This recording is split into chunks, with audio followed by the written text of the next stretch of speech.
Hello everyone, आप सभी को प्रभात का नमस्कार। फिजिक्स वेद ऑनलाइन क्लासेस में आप सभी का स्वागत है। आज हम यू और वी के बीच में जो ग्राफ होता है उसको प्लॉट करेंगे। पिछली क्लास में हमने 1/v और 1/u के बीच में ग्राफ देखा था, और खास करके हम केस जो लेंगे वो कॉन्वेक्स लेंस का लेंगे। ठीक है, तो सबसे पहले तो हमें ये जानना है कि यू और वी के बीच में जो ग्राफ बनेगा, अब उसके शेप के बारे में हमें कोई आइडिया नहीं है। हाँ, लेकिन उसके स्लोप के बारे में आइडिया हम लगा सकते हैं, और वो कैसे लगाएंगे। तो स्टार्ट करेंगे हम लोग लेंस फॉर्मूले से। सो लेंस फॉर्मूला हमारा क्या हुआ करता था? लेंस फॉर्मूला हमारा होता था 1/f is equals to 1/v minus 1/u। यहाँ से अगर डायरेक्टली हम v को निकालना चाहें, then v is equals to, ये एक्सप्रेशन हमने आपको बताया था, uf divide by u plus F. ठीक है ना।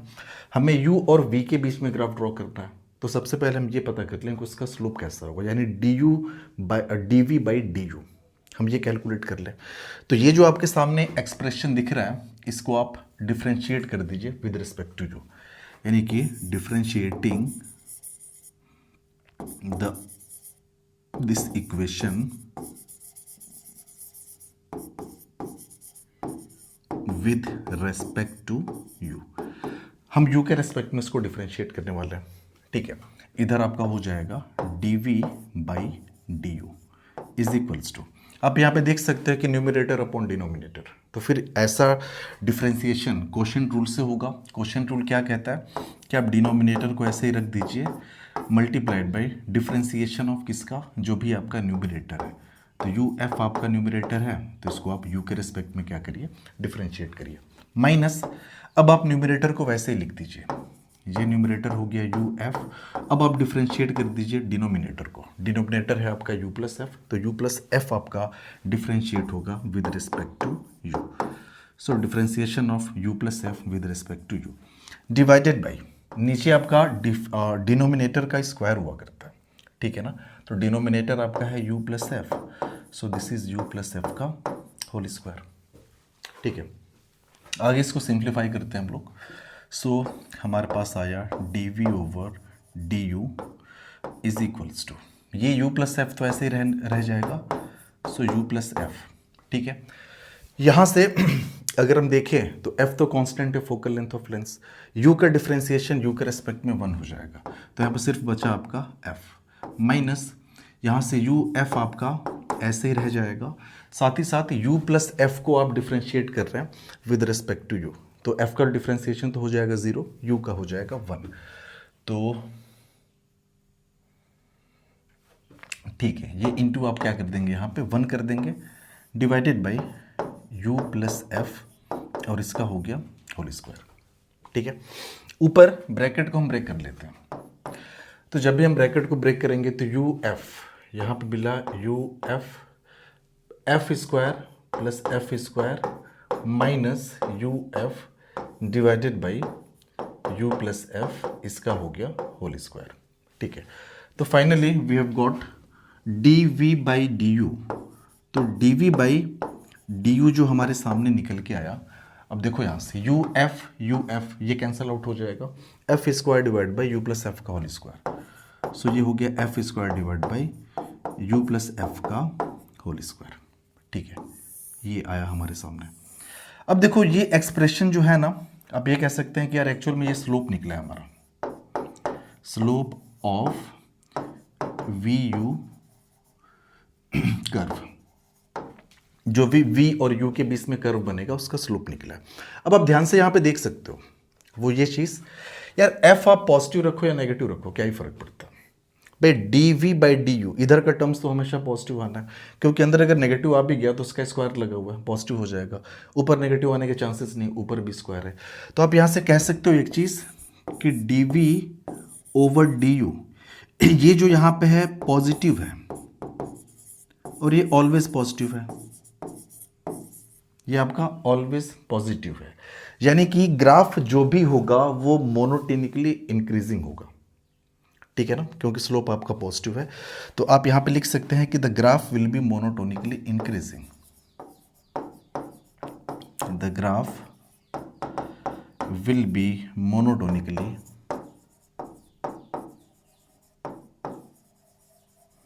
इंक्रीजिंग।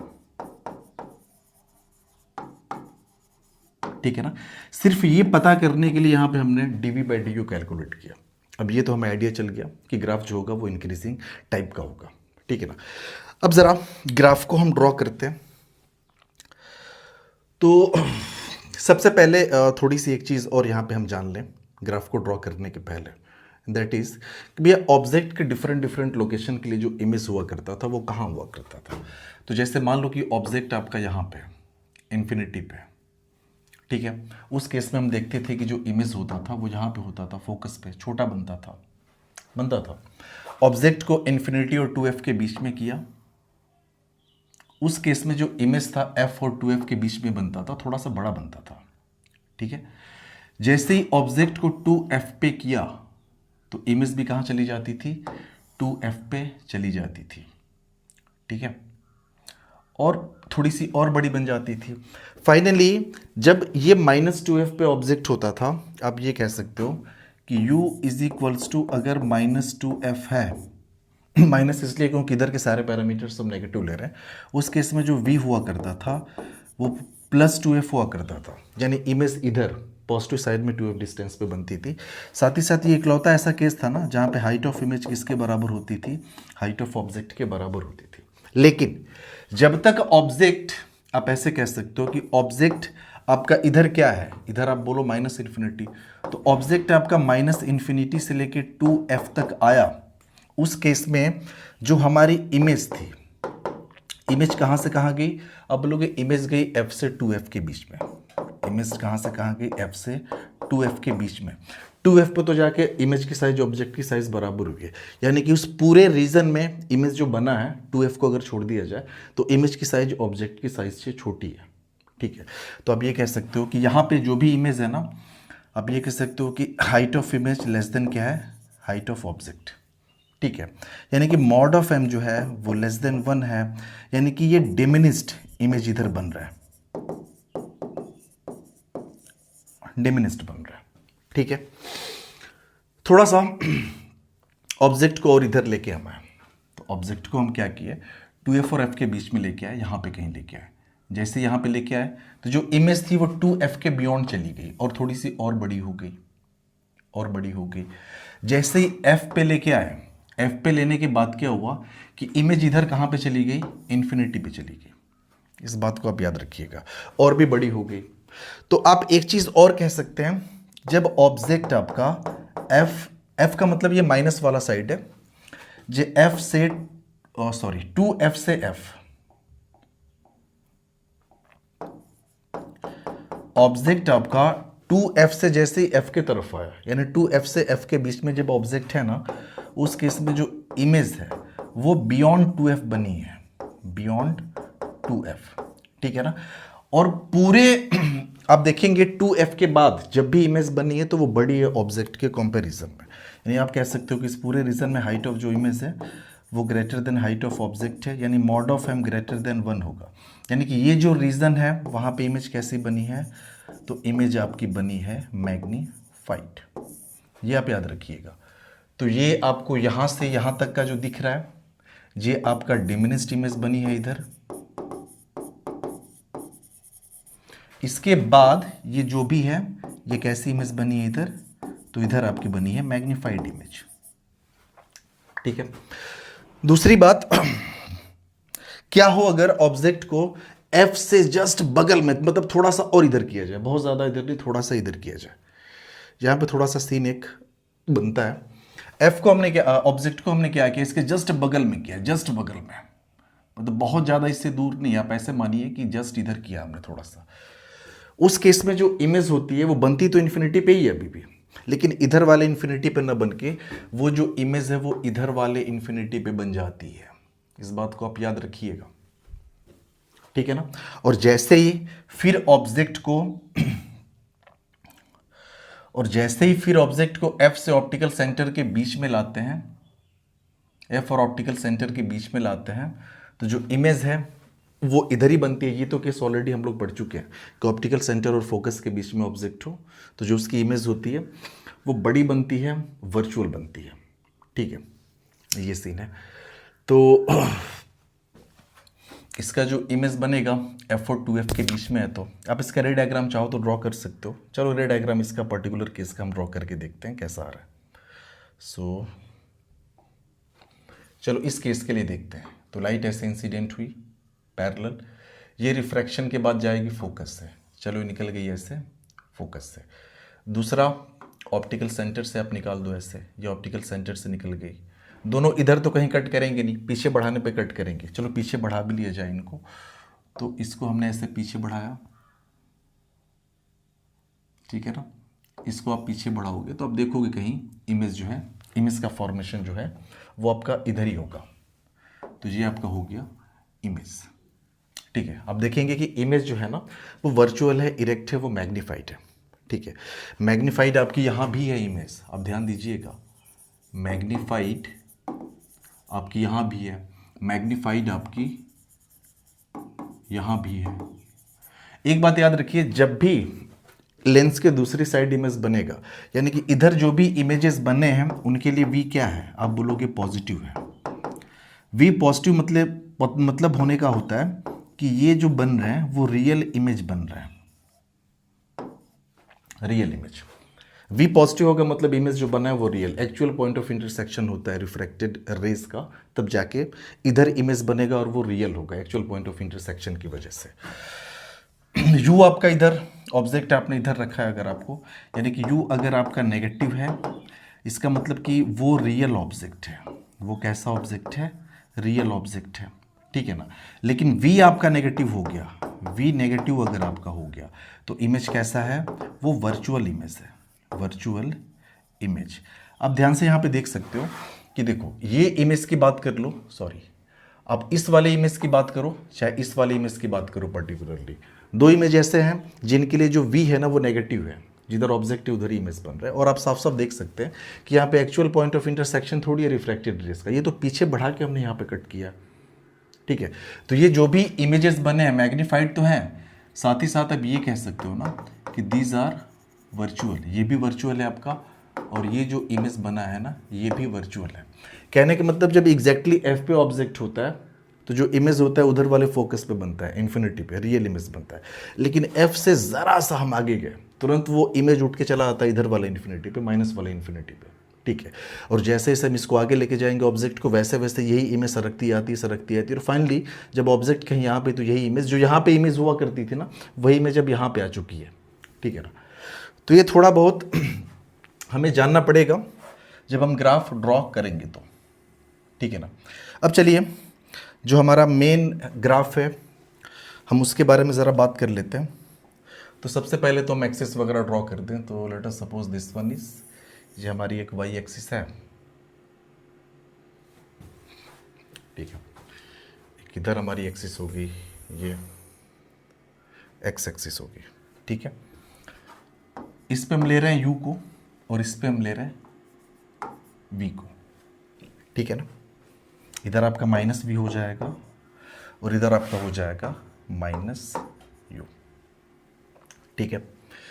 ऑब्जेक्ट की कुछ पर्टिकुलर लोकेशंस हुआ करती थी जैसे 2f f माइनस में, वो हम थोड़ा दिखा दे रहे हैं।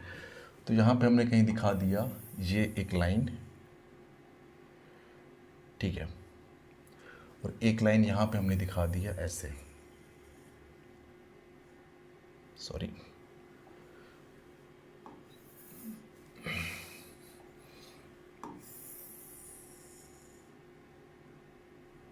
जी, ये आपका हो गया 0,0, आप इसको कह दो 0,0 है। यहाँ पे जो है ये माइनस एफ है और ये जो है -2f है, ठीक है भाई। इमेज की भी कुछ सर्टेन पोजीशंस होती हैं, जैसे इन्फिनिटी पे ऑब्जेक्ट है तो फोकस पे बनता है, तो वी एक्सिस पे भी उन्हीं लाइंस को हम दिखा दें ऐसे। तो ऐसे हमने दिखा दिया एक लाइन, थोड़ा और नीचे दिखाते हैं, ऐसे दिखा दिया हमने एक line, this one is our first line और ये हमारी हो गई सेकेंड।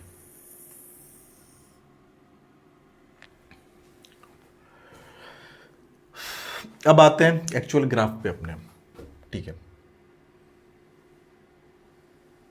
एक्चुअल ग्राफ पे अपने आते हैं, ओके। जब ऑब्जेक्ट इन्फिनिटी पे हुआ करता है मतलब माइनस इन्फिनिटी पे, ये चीज़ हम जानते हैं। जब ऑब्जेक्ट आपका माइनस इन्फिनिटी पे होगा तो इमेज आपका कहाँ बनता था, प्लस एफ पे बनता था, ठीक है ना। अगर वो नई चीज़ समझ में आ रही है तो आप ऐसे देख सकते हो कि जैसे v बराबर हमारे पास फॉर्मूला हुआ करता था U F divide by u plus F, ठीक है ना। आप u को नीचे कर लो तो ये आपका हो गया f divide by u plus F divide by you, ठीक है ना। सो v इज इक्वल्स टू मिला f डिवाइड बाई यू 1 हो गया प्लस ये हो गया f बाई यू, ठीक है। तो v का एक यहाँ पे रिलेशन आपके सामने नजर आ गया, ठीक है। अगर हम कहें if v u is equals to हमने बोल दिया माइनस इन्फिनिटी। माइनस इन्फिनिटी कहने का मतलब कि जब ऑब्जेक्ट इधर वाले इन्फिनिटी पे है, कहीं इधर, इसको मान लें इधर इन्फिनिटी मान लें माइनस इन्फिनिटी, उधर आपका प्लस इन्फिनिटी हो जाएगा। तो यू को आप माइनस इन्फिनिटी करो, प्लस इन्फिनिटी करो या माइनस इन्फिनिटी करो, ये टर्म्स तो जीरो हो गया ना। तो यहाँ से v कितना निकल के आ जाएगा, आप बोलोगे v निकल के आ जाएगा प्लस f निकलेगा, ठीक है। तो ये एक चीज़ हमें मिली कि u बराबर माइनस एफ पे v बराबर क्या निकल रहा है, प्लस एफ। यानी हमें ये तो पता चल गया कि ग्राफ शुरू कहाँ से होना है, यानी u बराबर माइनस इन्फिनिटी इधर, और ये आपका हो गया ये प्लस एफ, और ये आपका हो गया प्लस 2f, ठीक है। तो हमें पता है कि u बराबर माइनस इन्फिनिटी पे v की जो वैल्यू है वो कितनी है, तो v की जो वैल्यू है वो है इन्फिनिटी प्लस f के बराबर, मतलब ग्राफ कहीं यहाँ से शुरू होने वाला है, ठीक है। ओके, दूसरी बात देख लें कि अगर u की वैल्यू माइनस एफ हो जाए तब क्या करेंगे। u बराबर अगर माइनस एफ कर लें तो देखो यहाँ पे माइनस एफ करोगे u की वैल्यू माइनस एफ, तो यहाँ पे माइनस 1 होगा, यानी 1 माइनस 1 0, तो v बराबर हो जाएगा f अपॉन 0, यानी v equals two plus infinity हो जाएगा। तो ये एक चीज़ मिल गई कि अगर ऑब्जेक्ट को माइनस एफ डिस्टेंस पे कर रहे हैं तो जो इमेज है वो भागेगा इन्फिनिटी पे, यानी ऑब्जेक्ट अगर यहाँ पे है ना तो इमेज कहाँ बनेगा, v बराबर प्लस इन्फिनिटी पे, मतलब इधर कहीं बनेगा इन्फिनिटी पे, ठीक है। और एक चीज़ तो हम जानते हैं वो ये कि अगर u बराबर आप -2f कर लो तो v बराबर क्या हो जाएगा, +2f हो जाएगा। ये तो हम ऑलरेडी जानते हैं, यानी 2f डिस्टेंस पे इधर है तो 2f डिस्टेंस पे उधर इमेज बनता है, रियल इमेज बनता है। तो एक चीज़ तो ये पता चल गया, ठीक है। तो इसका ग्राफ जो होगा वो ग्राफ ऐसे जाएगा, इंक्रीजिंग ऑर्डर का होगा, साथ ही साथ ये ग्राफ ऐसे जाएगा इधर। आप ध्यान से देख सकते हो u जब माइनस इन्फिनिटी है तो v की वैल्यू क्या है, प्लस एफ के बराबर है, ठीक है। u जब -2f है तो v कितना है, +2f के बराबर है। यहाँ पे u जब आपका -f है तो v क्या है, इधर आपका चला जाएगा इन्फिनिटी, ये प्लस इन्फिनिटी है। ये ग्राफ इधर खत्म नहीं होगा, इधर बढ़ता चला जाएगा। तो ये वाले रीजन का तो हमने ग्राफ ड्रॉ कर लिया, ठीक है। कुछ चीज़ें जो हमें जाननी चाहिए वो थोड़ा, इस ग्राफ को थोड़ा सा हम डार्क कर देते हैं।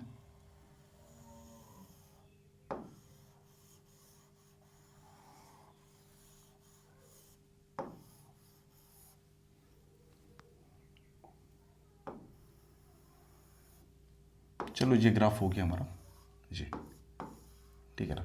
अब ध्यान दीजिएगा इस वाली लाइन को कभी टच नहीं करेगा ये ग्राफ हो गया हमारा। अगर हम ये वाला रीजन देखिए यहां से लेकर यहां तक का, यानी माइनस इन्फिनिटी से लेकर 2f तक का रीजन अगर हम देखें तो आप देखिएगा जब ऑब्जेक्ट आपका -f से 2f के बीच में रहता है तो जो इमेज थी वो f से 2f के बीच में हुआ करती थी।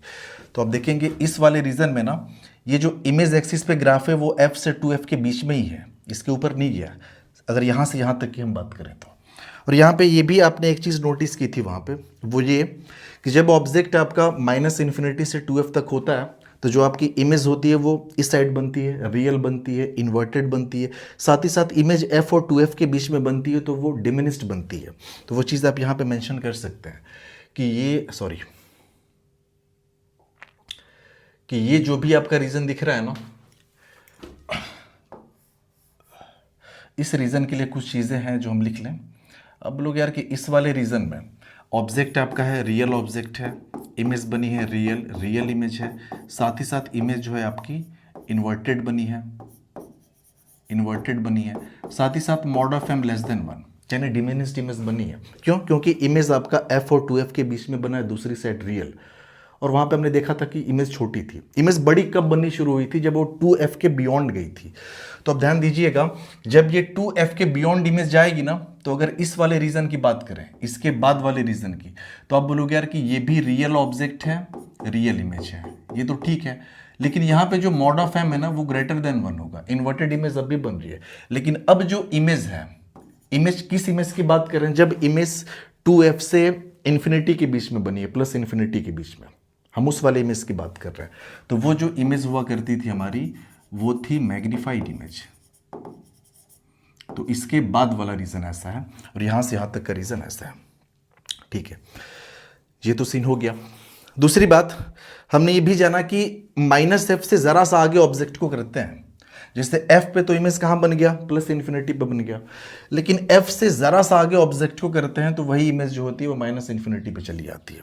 तो ठीक है, ये भी हमें एक आइडिया चल गया कि f से ये -f पे तो इमेज गई है प्लस इन्फिनिटी पे, लेकिन f से जरा सा आगे गए, यहां पे अगर हम गए तो इमेज कहां चली जाएगी? वो इमेज चली जाएगी आपकी माइनस इन्फिनिटी पे। तो चलो माइनस इन्फिनिटी से ग्राफ स्टार्ट होगा, हमें पता है इस वाले रीजन के लिए, यानी ग्राफ कहीं यहां से स्टार्ट होगा। ठीक है, जब आप u को 0 करोगे, u को अगर आप 0 करोगे तो ऑब्वियस सी बात है v भी 0 हो जाएगा। साथ ही साथ आप एक बात याद रखिए, जब u की वैल्यू ऑब्जेक्ट, इधर देखो, इधर का जो रीजन दिख रहा है ना, इसमें आपको साफ साफ दिख रहा है कि u आपका प्लस है। इधर u प्लस होने का मतलब कि ऑब्जेक्ट कैसा है? आपका वर्चुअल ऑब्जेक्ट है। इधर का जो भी रीजन है वो है वर्चुअल ऑब्जेक्ट, और साथ ही साथ रियल इमेज वाला रीजन है। अब बड़ा बन रहा है, छोटा बन रहा है, उसके बारे में हमें जाननी है। लेकिन एक बात तो हमें कंफर्म है कि u को अगर इन्फिनिटी कर दें तो v कितना हो जाता है? f के बराबर हो जाता है। अब देख लीजिए यहाँ पे, अगर यहाँ पे u को हम प्लस इन्फिनिटी करें, u को अगर हम कह दें प्लस इन्फिनिटी, ये इन्फिनिटी हो गया तो ये कितना हो जाएगा? ये 0 हो जाएगा पूरा। तो आप बोलोगे v बराबर कितना हो जाएगा? तब तो ये प्लस एफ के हो जाएगा। ठीक है, इसका मतलब कि ये u जब इन्फिनिटी की तरफ होगा तो जो इमेज होगा वो प्लस एफ, यानी इधर कहीं होगा। यानी दूसरा पॉइंट हमें कहीं यहाँ मिल गया, यानी u इधर इन्फिनिटी, साथ ही साथ v कितना ऊपर? f के बराबर।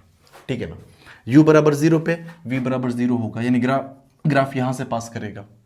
ठीक है, तो ये ग्राफ चूंकि हमने ऑलरेडी पहले ही पता कर लिया था कि मोनोटोनिकली इंक्रीजिंग नेचर के ग्राफ्स होंगे, तो ये ग्राफ कुछ ऐसा बनेगा यहां से, ये इस रीजन का ग्राफ कुछ होगा जो ऐसा बनेगा। ठीक है, अब हम ये पता कर लें कि बड़ा बन रहा है, छोटा बन रहा है, कैसा बन रहा है, कैसा नहीं बन रहा है। तो अब जरा ध्यान से देखिएगा, ये v नेगेटिव का मतलब, देखो ऑब्जेक्ट तो अभी भी रियल है क्योंकि u की वैल्यू नेगेटिव है, तो ये रियल ऑब्जेक्ट है। v नेगेटिव हो गया मतलब इमेज जो है वो कैसी बनी है? वर्चुअल इमेज बनी है। और हमने देखा कि कॉन्वेक्स में जब वर्चुअल इमेज बनता है ना, तो वो इरेक्ट होता है और साथ ही साथ बड़ा होता है। तो आप ये कह सकते हो कि जो मॉड ऑफ एम होगा ना, यहाँ पे ग्रेटर देन 1 होगा, यानी इनलार्ज्ड इमेज बनेगी, इनलार्ज्ड, साथ ही साथ इरेक्ट इमेज बनी होगी। कहाँ से कहाँ तक?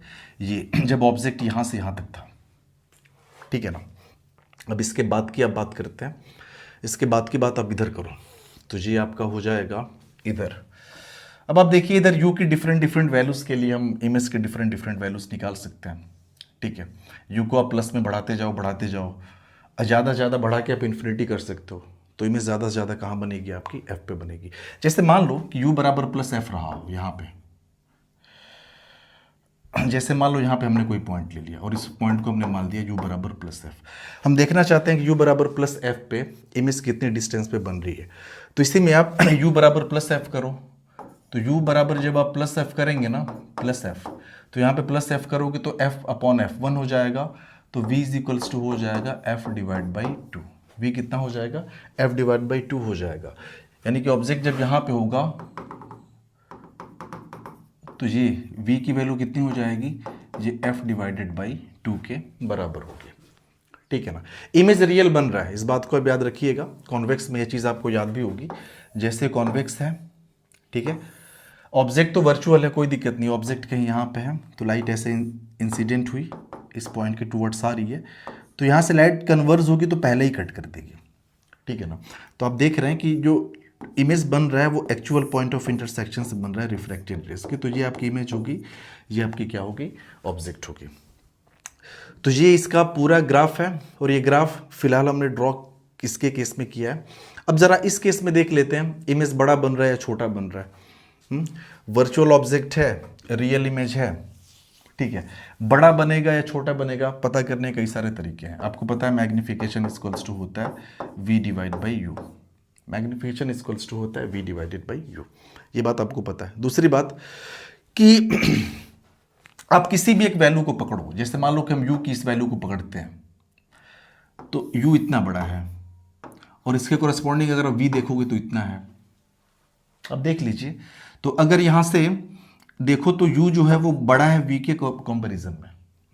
यानी कि इसका मतलब कि ये डिनोमिनेटर बड़ा है, ये न्यूमरेटर छोटा है, तो जो मॉड ऑफ m होगा ना वो लेस देन 1 ही निकल के आएगा। मतलब ये जो भी आपको रीजन दिख रहा है ना, ये वर्चुअल ऑब्जेक्ट रियल इमेज, साथ ही साथ इधर जो इमेज बना होगा वो डिमिनिस्ड ही बनेगा, ठीक है ना। यानी कॉन्वेक्स लेंस के केस में अगर आपका ऑब्जेक्ट वर्चुअल है, मतलब लेंस के दूसरी साइड रखा हुआ है, तो जो उसका इमेज बनता है वो छोटा बनता है, ठीक है। और इमेज कैसा बनेगा, रियल बनेगा। तो ये हमारा ग्राफ था जिसके बारे में हमें जानना था। बाकी एज सच ग्राफ से तो कोई क्वेश्चन मे बी बोर्ड में आ जाए एग्जाम्स में ड्रॉ करने के लिए, तो बोर्ड में आपको 1/u और 1/v का ग्राफ इसके कंपैरिजन में अगर देखें तो वो ज़्यादा इंपॉर्टेंट है। हालांकि इसको भी आप ध्यान से एक बार समझ लीजिएगा। कोई प्रॉब्लम हो you can comment. I hope ये लेक्चर आपको समझ में आया होगा। Thank you, have a good time.